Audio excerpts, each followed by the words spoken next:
Hi there, my name is Paul Clark. I'm the industry economist at Westpac New Zealand.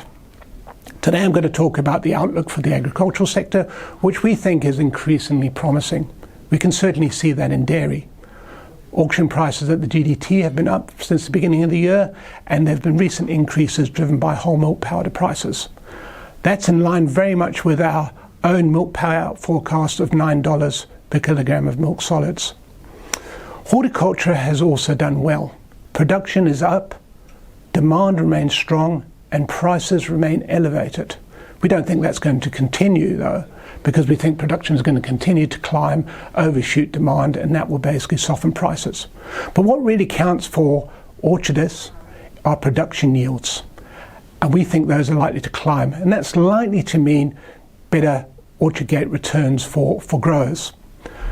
In terms of meat prices, well, export meat prices have been rising slightly over the time. We expect those to gather momentum. The real driver there is better supply and demand fundamentals. Now that can take many forms. Beef, for example, demand out of the US for beef products is likely to drive prices.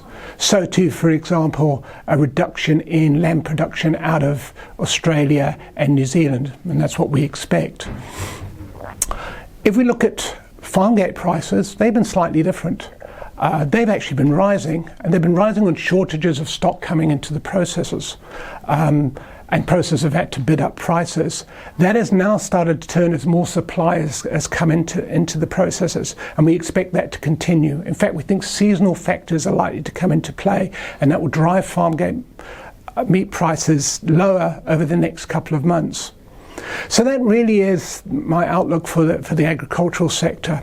If you want to learn more, look at our latest quarterly economic overview or our latest publication, AgriBites, and that'll give you a lot more detail. See you later.